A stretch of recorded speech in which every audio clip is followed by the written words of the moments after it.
This isn't just another battlefield update. This is a turning point.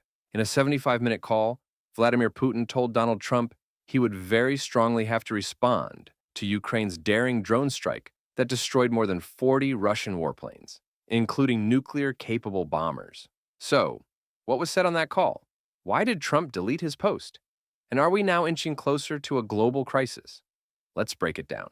Over the weekend, Ukraine launched one of its most ambitious operations yet, Operation Spiderweb. A swarm of 117 drones penetrated Russian airspace, targeting airfields deep inside the country. The result? At least 41 military aircraft destroyed, including the Tu-95, the Tu-160, and even an A-50 radar plane, aircraft critical to Russia's nuclear and strategic bomber force. President Zelensky called the attack historic, and a sign Ukraine still has the power to strike deep. But for Russia, this wasn't just a military loss. It was a humiliation. In a surprise development, Trump announced he had a 75-minute phone call with Vladimir Putin on Wednesday, their first since May. According to Trump, Putin very strongly stated he will have to respond to Ukraine's drone attacks on Russian airfields. Trump wrote that the conversation was good, but admitted, not a conversation that will lead to immediate peace. He also claimed Putin confirmed the U.S. had no advanced knowledge of the Ukrainian operation, but just hours later, Trump deleted the post. No explanation, no clarification.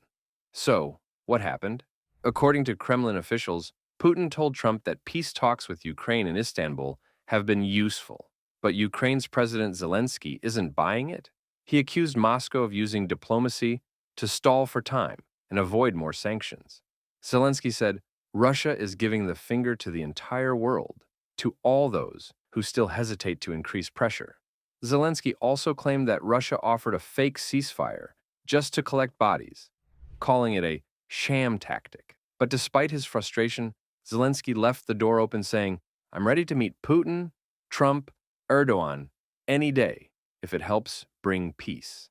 Here's where things get dangerous. The aircraft Ukraine struck aren't just warplanes. They're part of Russia's nuclear triad, the three-part system that includes bombers, land-based missiles, and submarines. Any attack on nuclear delivery systems, even conventional, is considered a massive escalation. Russia says military options are on the table. Putin's diplomats are pressuring Washington and London to rein in Kyiv. Meanwhile, Trump's envoy says the risk of escalation is going way up.